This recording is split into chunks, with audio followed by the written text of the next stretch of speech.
Silakan Inisia. Baik, terima kasih Delila di Angkasa Puri. Assalamualaikum dan salam sehati sejiwa. Rakyat Sabah rasa terguris dan terhina dengan tindakan Ahli Parlimen Lembah Pantai Nurul Izzah Anwar berjumpa dengan Jessel Haji Kiram, anak perempuan bekas kumpulan bersenjata yang mencerobol Lahad Datu pada 2013. Ketua Menteri Datuk Seri Panglima Musa Haji Aman berkata walaupun terdapat pihak yang memandang ringan perkara itu, namun ia merupakan satu perkara besar dan sensitif kepada rakyat Sabah. Kita rasa tindakan ini amat tidak bertanggungjawab dan ini jelas membuktikan bahawa pihak terbabit bukan saja kita rasa menghina rakyat dan negeri Sabah, tetapi nampaknya sengaja memandang rendah pengorbanan dan juga perjuangan pasukan selatan kita yang telah menggadai nyawa dan mempertahankan kedaulatan dan keselamatan negeri Sabah. Datuk Musa menyatakan demikian ketika mengulas keputusan majoriti anggota Dewan Undangan Negeri Sabah meluluskan usul melarang Naib Presiden Parti Keadilan Rakyat PKR Nurul Izzah Anwar dan Ahli Parlimen Batu Tien Chua daripada memasuki Sabah. Usul dikemukakan Timbalan Ketua Menteri Datuk Seri Panglima Raymond Tan Soo Kya di bawah Peraturan Tetap 31/3 berikutan perjumpaan berkenaan mencetuskan kerisauan dan ketakutan dalam kalangan rakyat dan mencabar kedaulatan negara. Usul khas itu turut merangkumi 3 perkara lain, iaitu kawalan keselamatan di kawasan pantai timur Sabah terus diperketat dan pelanjutan perintah berkurung Nurul Izzah dan anggota Parlimen Batu Tien Chua disiasat dan dikenakan tindakan undang-undang serta larangan Jessel H. Kiram dan mereka yang berkaitan daripada memasuki Malaysia. Dalam pada itu, Ketua Menteri Datuk Seri Panglima Musa Haji Aman meminta semua penjawat awam negeri supaya menjalankan tanggungjawab yang diberikan dalam menjayakan bajet negeri 2016. Katanya dalam melaksanakan pelbagai program pembangunan yang digariskan, ia perlu ditadbir dengan baik bagi mengelakkan pembaziran. Dan kita berhemat. Ini sudah tentu yang memerlukan kita punya kecakapan dan pengurusan, dan oleh itu pihak kerajaan mesti ada tanggungjawab dan mesti ada kerjasama di antara pemimpin dan pegawai kerajaan dalam melaksanakan belanjawan yang telah pun kita bentangkan. Datuk Musa menyatakan demikian kepada media selepas sesi persidangan Dewan Undangan Negeri Sabah di Kota Kinabalu. Katanya dengan sokongan semua pihak bagi menjayakan bajet negeri 2016 amat penting demi kesejahteraan dan manfaat rakyat secara keseluruhannya. Seramai 33 pelajar yang menduduki peperiksaan sijil pelajaran Malaysia SPM bagi subjek kimia dari Sekolah Menengah St. Paul dipindahkan ke Sekolah Menengah Kebangsaan Beaufort pagi kemarin selepas sekolah mereka dilanda banjir.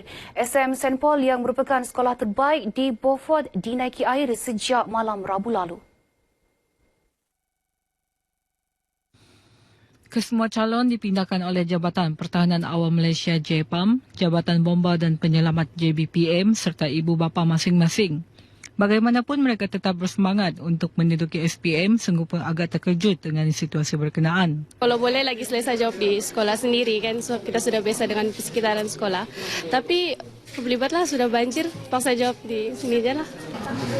Tidak kisah sekolah manapun, yang penting SPM tu niat ke naik kelas.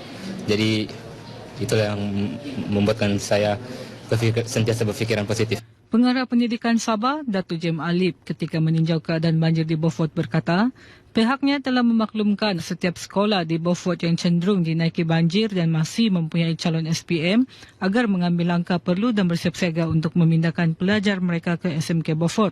Kita akan tengok kalau kawasannya masih digenangi air dan kita akan teruskan budak-budak ini mengambil perusahaan berpusat di SMK Beaufort. Beliau turut meninjau sekolah menengah St. John yang dilanda banjir. Lazimnya selepas banjir di daerah Tenem, air Sungai Padas akan melimpahi daerah Beaufort mengakibatkan banjir yang lebih teruk sekiranya hujan turun berterusan.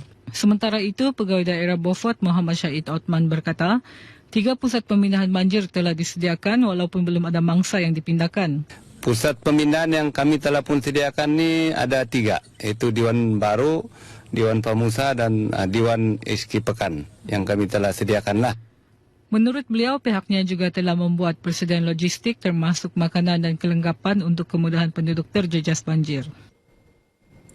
Selepas 42 tahun bertapak di Sabah, Universiti Teknologi Mara UiTM Cawangan Sabah buat pertama kalinya menganjurkan istiadat convocation sebelumnya di Dewan Al-Bukhari UiTM Cawangan Sabah di Kota Kinabalu sempena istiadat convocation UiTM ke-83. Pro-Chancellor UiTM Tan Sri Dr. Arsyad Ayub dalam ucapannya berkata, sebelum ini semua graduan dari Sabah terpaksa menghadiri istiadat convocation di Shah Alam, Selangor.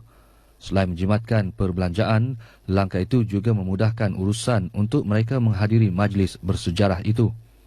Sementara itu, beberapa graduan yang ditemui pemberita RTM nyata gembira apabila berjaya menamatkan pengajian mereka, manakala golongan ibu bapa turut berharap penganjuran istiadat convocation UiTM Cawangan Sabah akan terus diadakan di Kota Kinabalu bagi menjimatkan perbelanjaan sekaligus memudahkan mereka untuk menghadiri majlis tersebut tanpa perlu ke UiTM Shah Alam.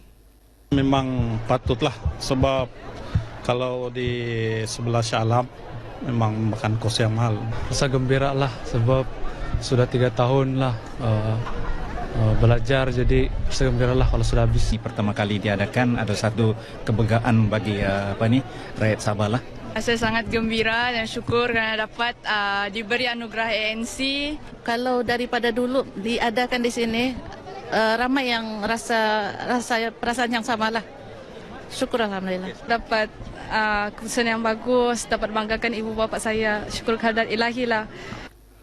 Pada majlis itu, seramai 485 pelajar UiTM Cawangan Sabah menerima diploma dan ijazah masing-masing. Sejak penubuhannya, UiTM telah melahirkan 645,862 graduan yang kini telah berjaya dengan kejaya pilihan masing-masing, sama ada menjadi usahawan atau bekerja di sektor awam dan swasta. Institut Seni Sabah SIA menjalin kerjasama dengan Universiti Malaysia Sarawak UNIMAS bagi menambah baik program pendidikan yang ditawarkan SIA. Satu majlis menandatangani perjanjian persefahaman MOA berkenaan diwakili Ketua Pegawai Eksekutif SIA, Profesor Datuk Wilson Yong Tung Yung. Manakala UNIMAS diwakili Timbalan Naib Chancellor Akademik Antarabangsa, Profesor Dr. Wan Hashim Wan Ibrahim. Majlis disaksikan oleh pengurusi Institut Pembangunan Sabah IDS, Datuk Seri Panglima Clarence Bongkos Malakun di Kota Kinabalu.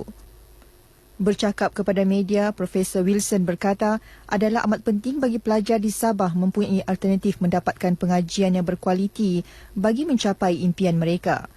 Katanya pemeteraian perjanjian itu sekaligus menjadikan SIA sebagai satu-satunya pusat pembelajaran UNIMAS di Sabah. SIA menawarkan 4 program sarjana termasuklah korporat dalam pentadbiran perniagaan, sains dalam pembangunan sumber manusia, pembelajaran sains dan jurusan teknologi maklumat. Seterusnya kita ikuti paparan pelbagai acara yang berlaku di Sabah dalam diary hari ini.